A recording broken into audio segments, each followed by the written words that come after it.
Hey everybody, welcome back to our weekly podcast. My name is Patrick Tan, General Counsel for ChainArgos. With me as usual every week, Jonathan Reiter, our CEO and Chief Data Scientist. Thank you for joining us. Thank you for the comments. I do assure you the AI will get to it eventually. Thank you for the likes There's no AI. and the subscribes. And what we're going to talk about in this week's episode, we're going to talk about the compound governance, and I'm going to use attack in air quotes because it doesn't really qualify as an attack if they did it according to Everybody your follow all the rules. yeah, if they did it according to your rules, that's not technically an attack. That just means, yeah, we'll get to that. Next, we're going to talk about the Bybit USDe. That's E with a small e. And then finally, we'll talk about Ondo Finance and OUSG and some interesting data observations, which you can get from that experience. But let's jump straight into the compound governance attack. Right. Tell us about it, John. All right, so Compound is a borrowing lending protocol, yield earning protocol, whatever. And some proposals were the way, at a high level, the way Compound works is people can make proposals. They're expressed publicly in code. There's a forum for describing what you wanted to do, and then people can vote on them. And if they get enough votes, those changes get made. So in this case, there was a sequence of proposals put forward to delegate, to give a bunch of tokens to a group called the Golden Boys, who are some whatever bunch of people. And the concern was that they would pretty much just take the tokens, which is kind of okay. I mean, they were a proposal to give them a bunch of money and then take all that money, do something with it for their own interest. A few rounds of these proposals didn't pass, and then finally they got one through that passed. They managed to accumulate, apparently buying or whatever, withdrawing a bunch of these tokens from Bybit, presumably they bought them, so that they had enough stake so that their voting was beyond the threshold required to pass. The way most of these things work is, let's say there's 100 tokens outstanding. You don't need a majority of the 100. You need a majority of the amount that voted, subject to some quorum, which is often 5, 10, whatever percent the total amount. So of 100, you might need a majority of the 6 million that voted, something like that. So you don't need to take over the majority of the protocol. You have the majority of the votes to some much smaller threshold for voting. They managed to achieve that, and it passed. So they were going to get a bunch of money from this treasury, whatever, token process. There are time locks and whatnot on all these things. So in order to accommodate exactly this type of a problem, protocol proposals pass, and then there's some period of time before they can get put into action. You can cancel them in that period, whatever. Changes can be made. And the founders, or the people operating the protocol that aren't this Golden Boys group, entered into negotiations with them, such as it is, and got them to withdraw their proposal and agree to do something else, which actually doesn't really matter. Okay, so as Patrick alluded to, attack is an interesting word. I mean, there's a voting system, and they acquired sufficient votes to make changes that were in their interest. Generally speaking, the whole concept of voting systems is people are supposed to vote for their own interest, and, overall it works out well for people. I mean, maybe this was a bit of a narrow self-interest, but, they managed to resolve it within the parameters of the protocol, such as it is. There were discussions about what they could do outside, but didn't need to. I mean, that's just politics, right? So this is just people having conversations about how things should work. There's nothing special because the computer intermediates it. If the conversations happened via email, it wouldn't have been any different conceptually. Okay, but No, I mean, I guess, were there any protections, so-called, in place to prevent a situation like that where maybe the non-establishment desired outcome could have been avoided? So there's a time lock. All right. So there's a period of time, there's a delay before stuff gets put through. So in this case, that gave the people who opposed this proposal but never voted against it, right, we'll come back to that one in a second, time to kind of wake up and take action. So I'm of two minds on this. There's an open voting procedure. They'd been voted down a few times. All the tokens didn't vote any time. All right. Yeah, I mean, you show up and vote, right? In the case of Compound, there are actually a number of professional, whatever, delegator, quant, and analysis, whatever types that are paid to run, provide technical support, quantitative support, analysis support to this protocol, and none of them paid attention and voted against this and did anything about it for quite a while. I mean, were I a beneficiary of the earnings of the protocol, and this was a regular old business, I would probably try to just sue that group for malpractice, incompetence, whatever, to get the money back for the fees they were paid for these folks that weren't actually doing anything. They were literally sleeping on the job. Well, they may not have been asleep, but they didn't vote. Yep. Right? Eventually, action was taken, but quite a while later. This could have simply been avoided by the people who were paid to monitor the protocol, monitoring the protocol, and acting accordingly. There have been discussions for a long time about what fraction of Compound is controlled by the whatever founding bunch. So the extent to which you believe they control most of it, they could have just voted these guys down. So that's my first thing is people were paid to pay attention and didn't. So that's not an attack. That's negligence. Incompetence. It's a bit poor sloppy. job performance. It is a little bit sloppy. Yes. So I don't know. I'm recommending suing people in this situation or whatever. But if you paid somebody to surveil your thing and they didn't, that's exactly what you do. You have a malpractice claim against them. The second sort of side of this is because there was a time delay, they were able to engage in a normal human political process and resolve their differences outside the voting mechanism, but whatever, politics is about that. And this shows the critical importance of understanding whether there is an admin key with instant access to changing things. This comes up, as sort of a shout out to L2 Beat, who are very honest about this with a lot of L2s. They will clearly state when a particular L2 has an admin function that could just steal your tokens. Yeah. If this worked that way, these guys could have assumed sufficient control and taken everything. Alternatively, the team could have simply turned stuff off. Right? Because they couldn't, they were forced to enter into a political process. That's why it's so important if you claim there's any kind of if you have any kind of administrative control, you need to be held liable for exercising that responsibly, or the negligence that happened here where people weren't paying attention would be far more extreme in a circumstance where you could stop a theft of everybody's money that was in your custody and you simply didn't. Right?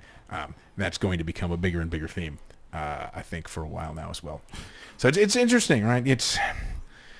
If you think of a DAO as something that's fundamentally different, but if you think of a DAO as just humans communicating over computers and organizing things with the supplementary assistance of computers, this is just normal politics and deserves zero special treatment or protections. Yeah. Politics is sometimes ugly. What is it? Sausages in politics. So there you go. All right. Moving on. Bybit USDe.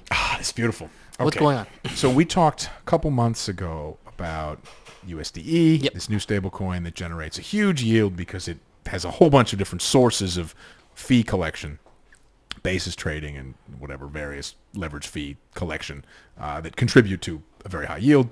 20% is their target, something like that, which is wildly in excess of what the supposedly underlying dollars actually yield.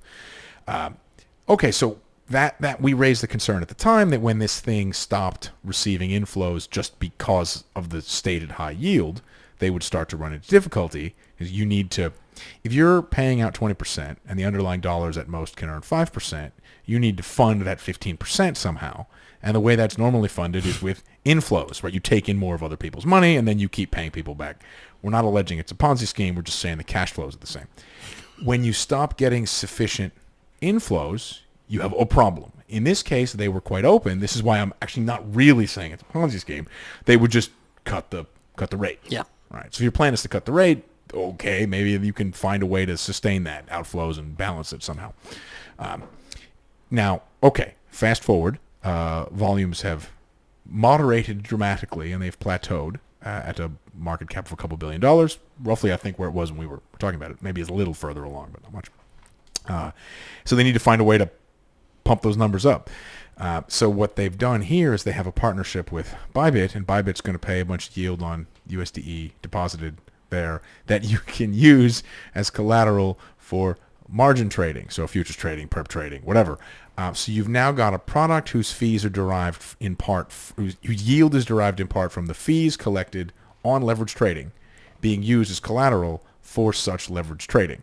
And the risk highlighted honestly by the team from the very beginning was if the underlying fee generating process, futures trading, leverage stuff blows up, the token could lose its peg.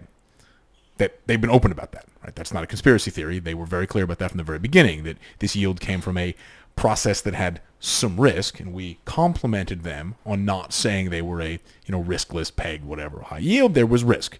Whether they were somewhat disingenuous in their assessment of the risk, whatever. Well, now if you're going to use a thing that might blow up if the leverage trading goes wrong as collateral for leverage trading, that's extremely circular. This is concerning. I think in one interview the response was something like, well, that's why we're on a lot of platforms. Diversification is a solution, but I think you're going to see a 2008 housing crisis-like situation where the correlations go to 1 when there's a problem. So if this thing starts to go wobbly on one exchange, you're going to see the basis go wobbly everywhere, and then the whole thing's going to implode. We called how this would end quite a while ago. Fine. They're trying to find more ways to get people to put money into this thing to get the slope. The camera's over there. To get the slope back up. So instead of flatlining, it's going back up again. You're going to have more and more leveraged, more and more contorted schemes to try to generate that yield and get those inflows to pump those numbers up. And that is probably not going to end well as these things get more Byzantine. Right? First time out, we're just on Bybit. And we're on 3 more exchanges. Now we're allowing it as collateral with a low weight on this other. This was going to happen because if you're offering more yield than you can possibly earn from the underlying, you're going to need to come up with more and more contorted schemes to get people to think you can come up with the money from somewhere. You could also just pay the yield on dollars and run a money market fund and get it large. But why would you want to do that? There are licenses and stuff like that in KYC. Well, okay, putting some of that aside, I always find it amusing that people compliment Tether as like the greatest business in the world. They make all this money, they have 2 employees, or whatever it is. But nobody wants to just do that. Like, they're not, but okay, yeah, you're right. Nobody wants to do that. So moving on, talking about KYC, let's talk about Ondo Finance and OUSG. Got a bit of data for you today. And we'll take a look at it in a short while, but maybe Johnny, give us a quick overview of what that is about. Okay, sure. So Ondo Finance has a product, the OUSG token and its other flavors, that is a tokenized U.S. Treasury containing money market fund. So the underlying is an interest-bearing U.S. government, short-dated U.S. government bond fund. So this is a thing that earns currently a couple % per year, and for people who don't know how money market funds work, it's kind of like a bank account, right? You put money in, and then the balance goes up over time, right? The money is invested in various short-term, usually government bond debt instruments. The way short-term government bills work is you buy them for 99%, and they redeem at 100% weeks later, a month later, a year later, 6 months later, whatever. The way a money market fund works is it hides the bond price accretion, coupons, all that stuff from you, and just your dollar balance just goes up day to day, right? So you own shares in a fund, and instead of the price of those shares going up, you effectively get given more shares. So you have a checking account. Whenever they pay you interest, the balance in that account goes up, right? You own a bunch of stocks. The number of stocks doesn't change as the price goes up. A money market fund blends those together in a way that looks like a bank account but contains securities whose prices are changing and generally accreting over time as you receive coupons. So OUSG is a whitelisted, compliant, whatever, tokenized treasury-backed fund, and the most common version of the tokens, the prices go up over time. So the tokens started at something like 1 for 1, and they just go up. And the way that it goes up is their redemption mechanism originally promised you $1 for every token, and then a month later it promises you $1.01, then $1.015 or whatever. So the price goes up, right? And that's a real dollar redemption target. So the first interesting observation here, I'll bring up the data. This one? Yep. So if I bring this up first here, let's start with, okay, so this is OUSG. This is monthly volume. Okay, so of this type of token. So you can see whatever millions of dollars of volume for this token.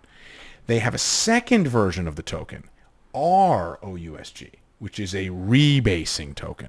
So instead of the price accreting, this one actually acts like a money market fund where the number of tokens goes up.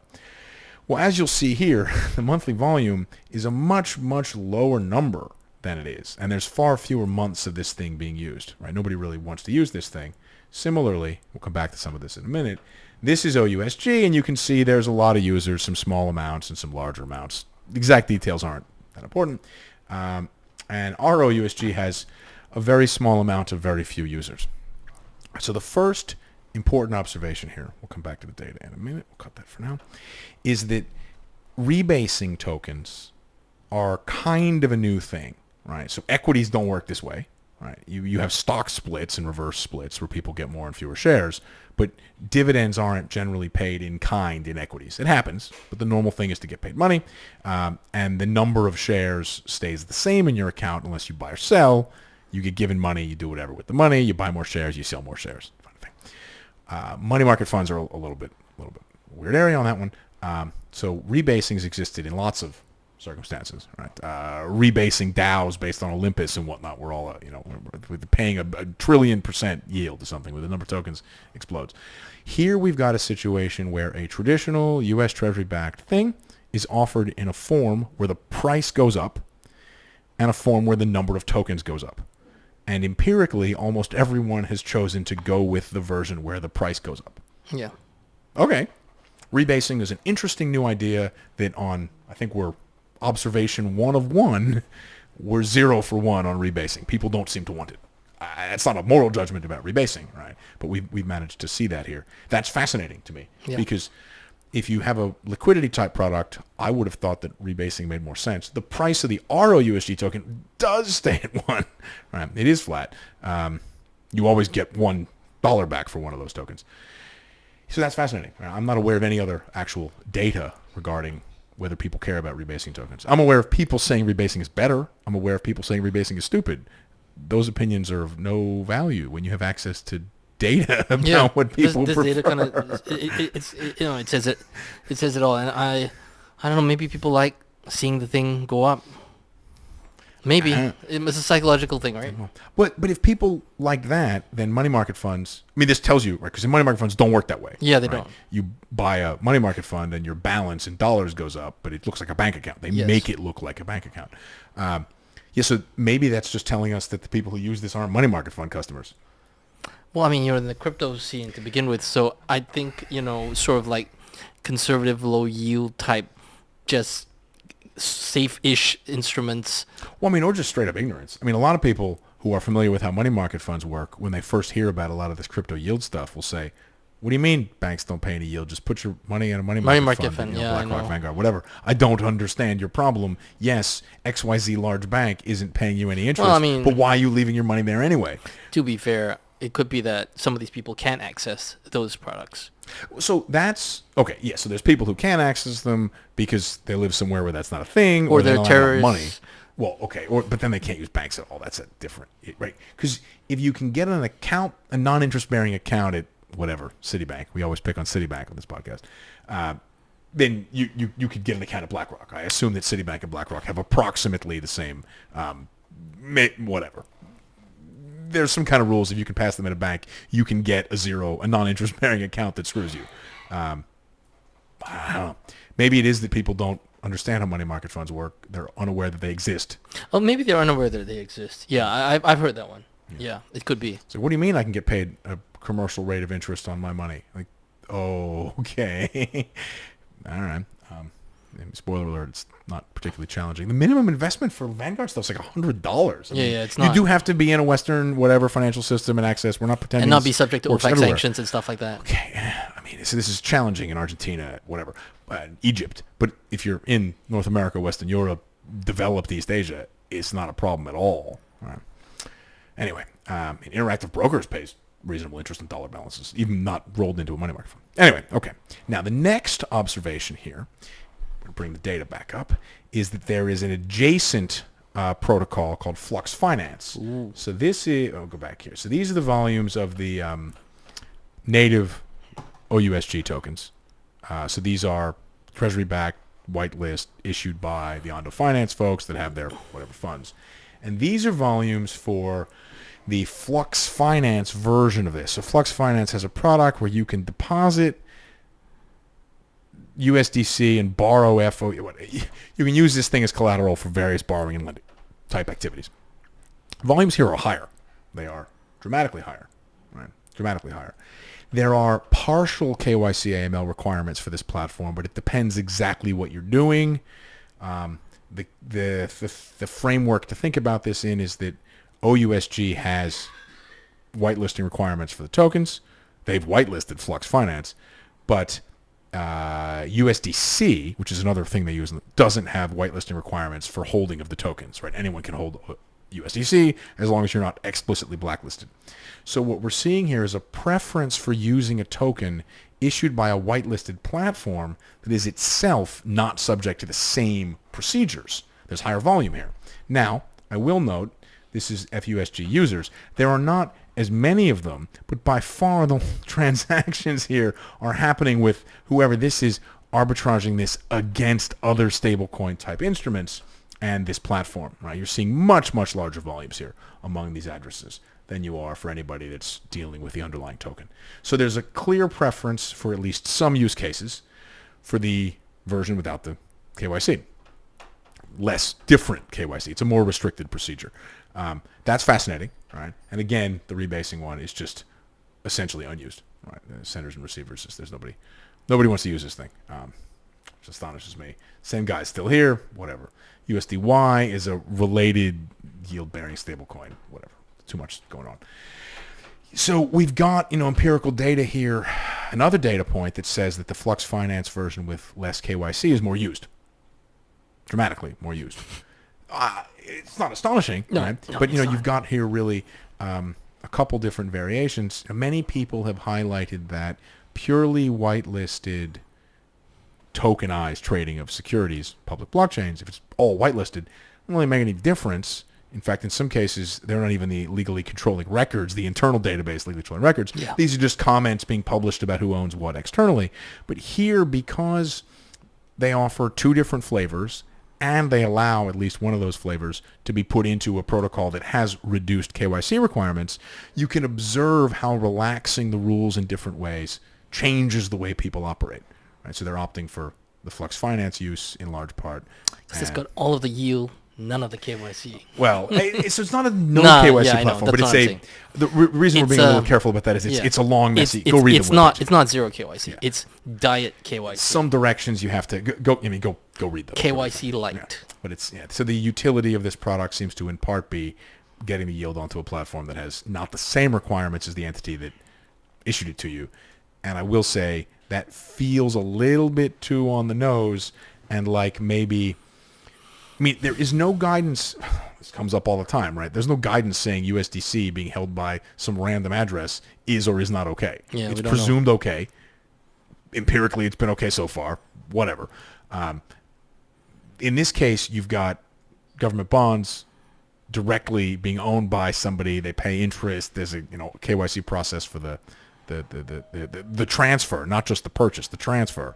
And somebody's on that list that allows a little bit outside that loop. So yeah, it's kind of like the compound governance attack, right? The issue here is that when you have a crack, people will find a way to go through it, right? So if there's a point of central control in the system, it's important to measure how strong that control is and what they can do and measure their sort of legal obligations against that. This is a form of a similar crack in the central control, and whose responsibility that is these are open questions.